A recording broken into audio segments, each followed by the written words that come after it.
Welcome back everyone, and this video is to the continuation for the topic of vectors, and in this video we will discuss the triangle of vectors, polygon law of vectors, and as well as the parallelogram law of vectors. Okay, and the first thing we're going to discuss is something called triangle law of vectors.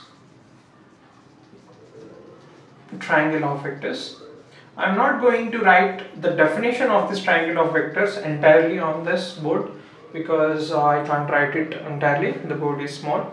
So I will just give you the meaning of that triangle of vectors, and if you want the definition you can find those in your academic books. It's very easy to find, but I will be explaining the meaning of triangle of vectors, what it means and what is the use of it. Okay, first thing, let's say we have two vectors. We have two vector quantities. Let's call one of them as a bar and another one something like this, b bar. So now I have two vector quantities, a bar and b bar. Okay, one is towards something like roughly in the right direction, and another in some right direct, another in some other direction, inclined to the right direction. Okay, so the one is a bar and b bar. We know that the arrow indicates the direction of those vectors, but whereas the length of these vectors represent their magnitudes, right? So the length of the vectors, or this arrow, this thing, represents the magnitude of those two vectors.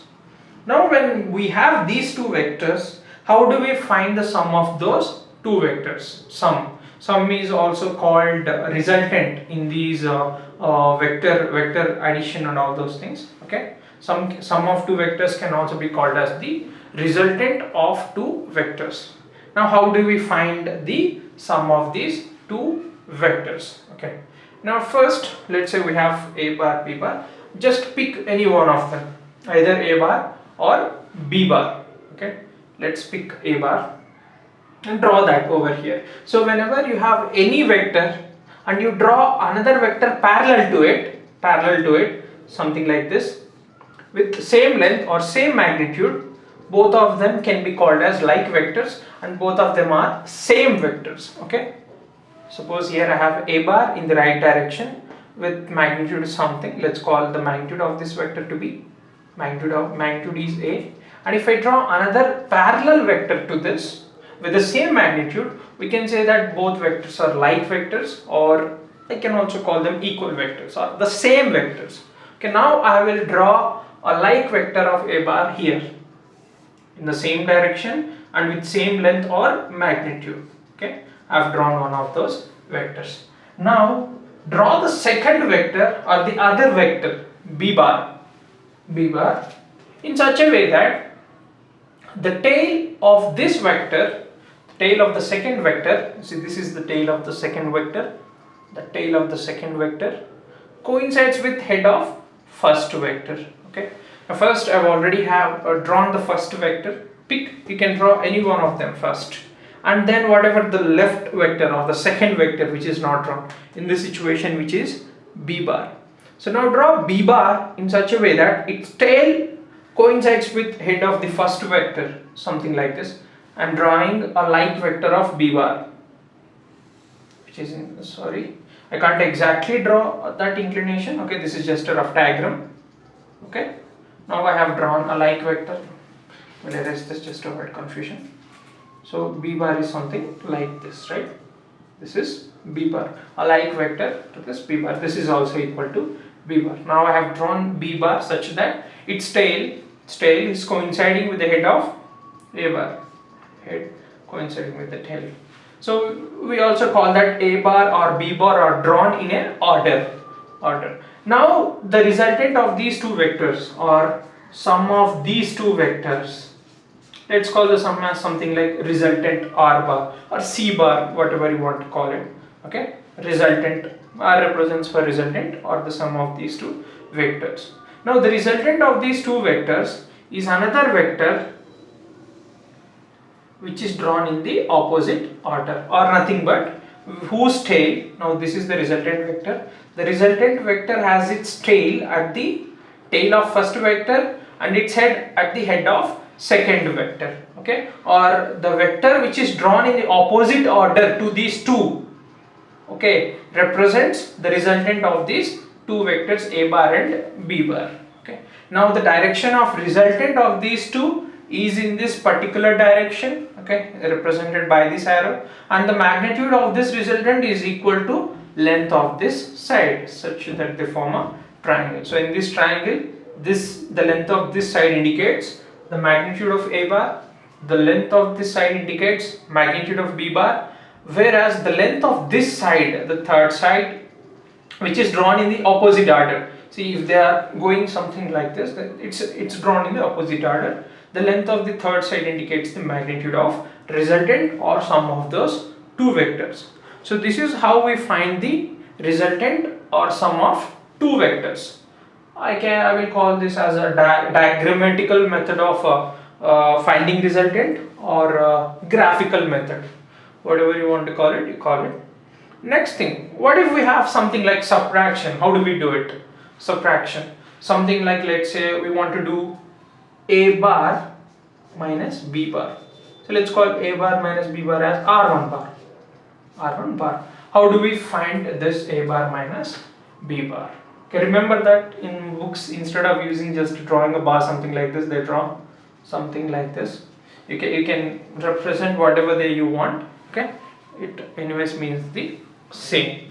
Now I use this bar. I'm not habituated to that arrow. Okay, you can use whatever you want. Now how do we find this a bar minus b bar? See, I told you, I've explained previously that minus b bar is nothing but negative of vector b bar, or multiplying it with the minus 1. Okay, so if you have a vector something like b bar, in this situation it is in this direction, negative of this vector b bar will be in the opposite direction of v bar, opposite, something like this, exactly opposite, and with same length. Okay, so negative of this vector b bar is minus b bar, and both b bar and minus b bar will have same magnitude, but the only difference is that they will be in the same directions. Now what we can do is, this a bar minus b bar can be written as addition of a bar and minus b bar. Okay, we can do this, we can write it this way, plus of minus b bar gives us minus b bar. Okay, this is the same as this. Now this a bar minus b bar can be written as the sum of this and this. Now coming back to the triangle law of vectors, we can make use of triangle law of vectors and get the resultant of these two vectors, which is r1 bar. How to do it? Okay, first thing, the same as in this situation. Now so remember that we are trying to find the resultant of a bar and minus b bar. The first thing you need to do is draw one of those vectors, a bar, and have drawn a like vector of a bar, okay, parallel to itself and with the same length. The next thing you want to do is, you have to draw the another vector or the second vector in such a way that its tail coincides with head of first vector, something like this, coinciding with head of first vector. So we have drawn first vector, and after that the second vector is drawn in such a way that its tail coincides with the head of the first vector. So the tail of second vector coincides with head of first vector. Okay, now the resultant of these two vectors will be a vector starting from tail of first vector and ending at the head of second vector. Now this is r1 bar, which is a bar minus b bar, or resultant of a bar and minus b bar. Okay, this is r1 bar from the triangle of vectors. And you can also draw it this way. First I have picked a bar here, and then I have picked minus b bar. What if I draw minus b bar first? Something like this, minus b bar drawn parallel to it, and then the second vector is drawn a bar, something like this, tail coinciding with head of first vector. Now the second vector is something, the resultant of these two vectors is again something like a vector starting at tail of first vector and ending at the head of second vector. See that we have them in the same direction, but since this is a rough diagram, I have not represented lengths accurately. But if you try to represent the lengths accurately by using some geometrical instruments, you can get that they are in the same directions whatever the way you draw. Either you draw a bar first or minus b bar first, they will be in the same directions, and as well as they will have the same magnitudes. And you can prove that if you have geometrical instruments, since these are just some rough diagrams drawn with hand, so we are not exactly getting the directions to be same, but if they are drawn accurately, the directions and magnitudes will be same. Okay, now let's continue to something called polygon law of vectors. So you see that this triangle law it's called triangular because we are forming a triangle, two of the sides occupied by two vectors and the third side is occupied by some of those two vectors. Okay, and this is applicable only when you have two vectors and if you want to find the sum of those two vectors. Suppose if you have a situation where we have more than three vectors, 3, 4, 5 and so on. So how do we find the resultant in such a case? That's what we are going to do now. Let's say instead of two vectors a bar and b bar, I'll just I'll erase these also, I'll draw them again. Instead of just having two vectors, let's say we have three vectors or any number more than 3, but let's discuss the case with the 3, and any number of vectors more than that can be done similar to that of 3 vectors. Okay, now let's discuss something called polygon. Okay, polygon law of vectors. So instead of having just 2 vectors, let me take 3 vectors, a bar, b bar, and the other vector is c bar. So I have 3 vectors, a bar, b bar and c bar. Okay, and what I want to do is I want to find the resultant of these 3 vectors. So let me call the resultant as r bar, which is nothing but sum of these 3 vectors, which is nothing but a bar plus b bar plus c bar. I want to find this. And now what we can do in this situation is we will do the same way as we have done in the triangle law of vectors. First we will pick one of those 3 vectors. Okay, any one. You can either draw a bar first, b bar first or c bar first. Okay, first let me take a bar.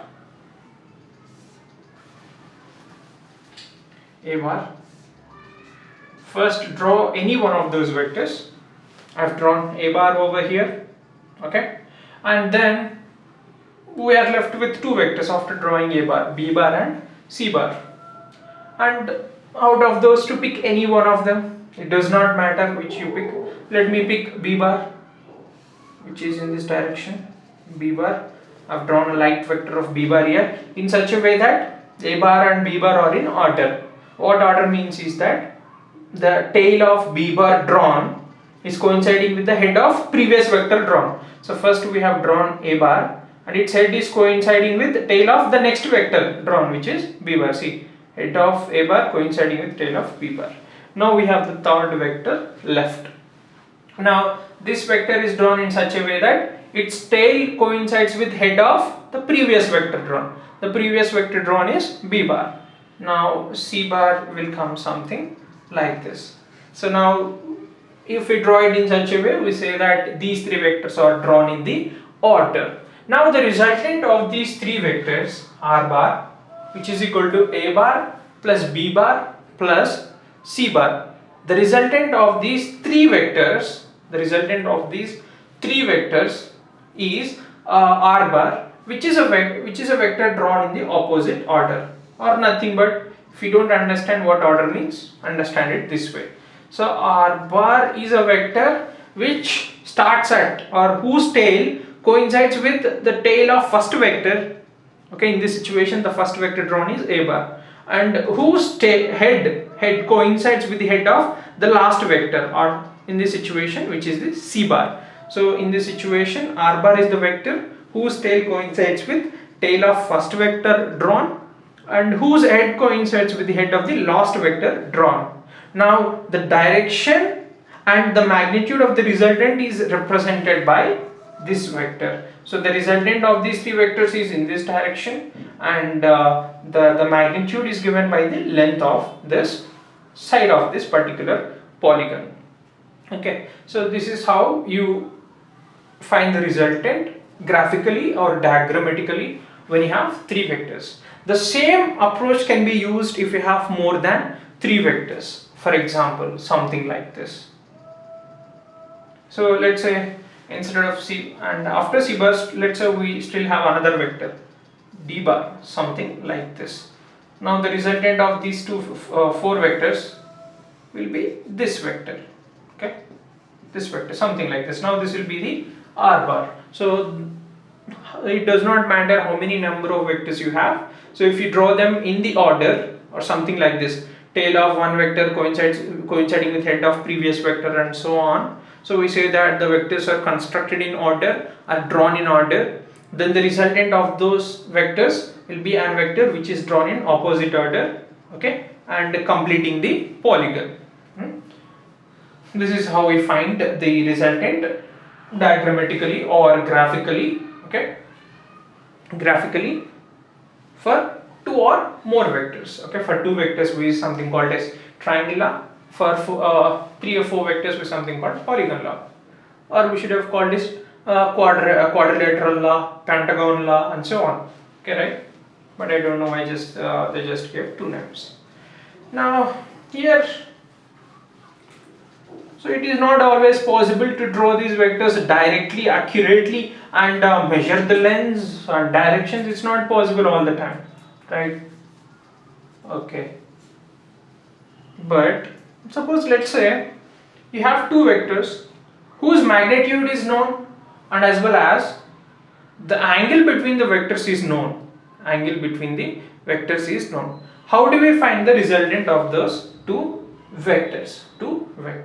Okay, before going to this, let me give you a brief explanation about how to find the angle between two vectors.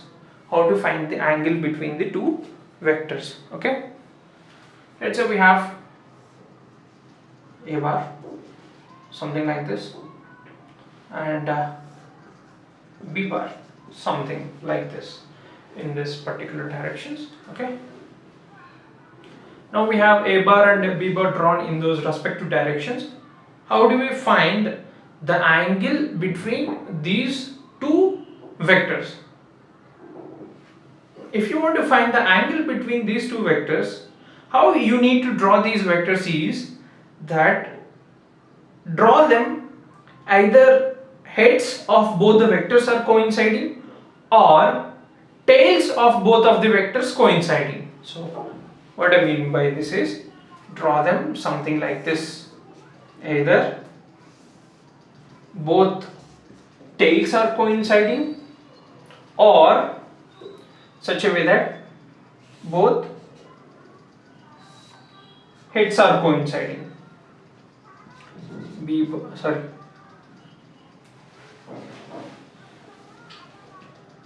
So here I have drawn such a way that the heads of both the vectors are coinciding, and here both the tails are coinciding.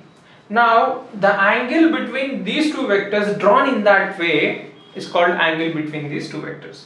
So that angle, the smaller angle, you get two angles, one of them something greater than 180 degrees and the other one smaller than 180 degrees or equal to 180. Now that angle, the smaller angle, is called angle between these two vectors. If you draw in any other way in order to find the angle between them, you will not get the correct angle. So this is what we mean by angle between two vectors. Okay, and if you have two vectors, if you want to represent the angle between the two vectors, this is how we have to draw the two vectors, such a way that either draw them such a way that both the tails are coinciding or both the heads are coinciding, and smaller you'll get two angles, and smaller of those two angles is the angle between two vectors. Okay, this is how we represent the angle between two vectors. Now let's get to something called as parallelogram law of vectors. And again I am telling you, the definition can be found in all the academic books. I can't write the entire definition here. I will just explain its meaning and how we find. I will also explain how we find the resultant from the parallelogram. Since we have a derivation involved here, I will try to write as less number of things as possible because I have a small board. I can't write all the things on the board, which is not practically possible in this situation. Okay, so parallelogram law of vectors, actually I just wanted to save some space, and so I did not write here. So what we mean by parallelogram law of vectors is this. Let's say I have two vectors, a bar, b bar. Okay, the angle between them, let's say theta something, whatever it is, a bar, b bar. Let's say the magnitude of a bar is I'll just write magnitude below, or mod a bar is equal to a, or magnitude of b bar, let me write something like this for simplicity, I'll write them separately. B bar, magnitude of a bar is a and magnitude of b bar is b. Okay, now I want to find the resultant of these two vectors. Resultant, or practically what I want to find is the magnitude of resultant of these two vectors. For r bar is equal to a bar plus b bar, right? This is the resultant of these two vectors. I want to find magnitude of the resultant of these two vectors. Okay, that's what we do in parallelogram law of vectors. Okay, I'll make a few constructions here. Let me draw this diagram a bit bigger so that we can see things clearly. Let's say this is a bar and this is b bar.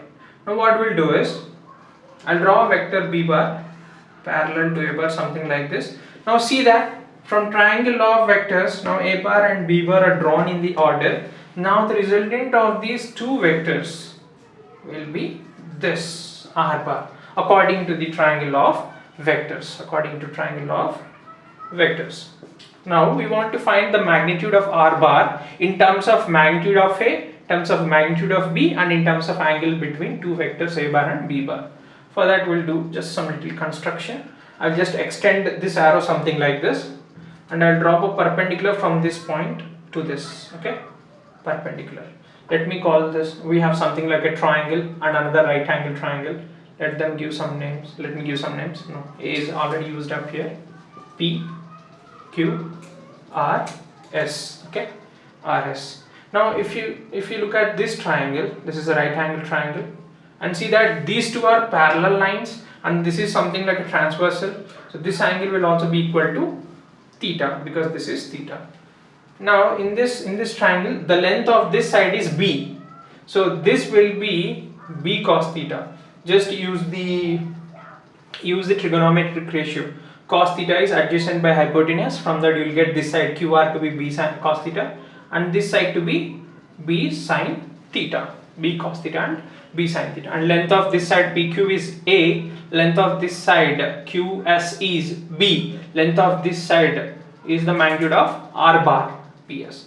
Let's call the magnitude of r bar as r. Okay, now let us try to find the value of r. That's what we will be doing here. We'll just use the Pythagoras theorem in this situation. So look at the triangle PRS, triangle PRS, which is a right angle triangle. So in that particular triangle, we'll apply the Pythagoras theorem, which is nothing but square of hypotenuse is equal to sum of squares of other two sides, or in this situation PR square plus RS square.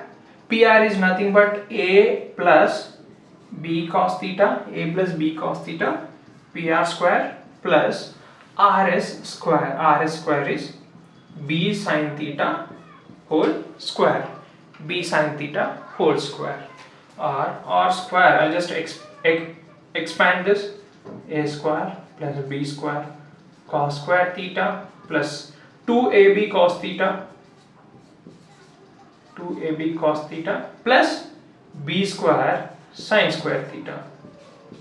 Now see that b square cos square theta and b square sin square theta. In both of these two terms, b square is common, and when you take b square common, we'll get it as b square of sin square theta plus cos square theta. So r square is equal to a square. So b square of sin square theta plus cos square theta, which will be b square, because sin square theta plus cos square theta is equal to 1. I'm just writing the step directly because I don't have much of the space left here, plus 2ab cos theta. So r is equal to under root a square plus b square plus 2ab cos theta. So this is how we represent the magnitude of resultant of two vectors in terms of magnitudes of those two vectors a and b and the angle between them. This is theta. Okay. So and also, so from this parallelogram law, apart from the magnitude of the resultant, what we can find is the angle made by the resultant with individual vectors. We can also find angle made by r bar with a bar and as well as angle made by r bar with b bar. Let's say angle made by r bar with a bar is alpha. Now again look at this triangle PRS.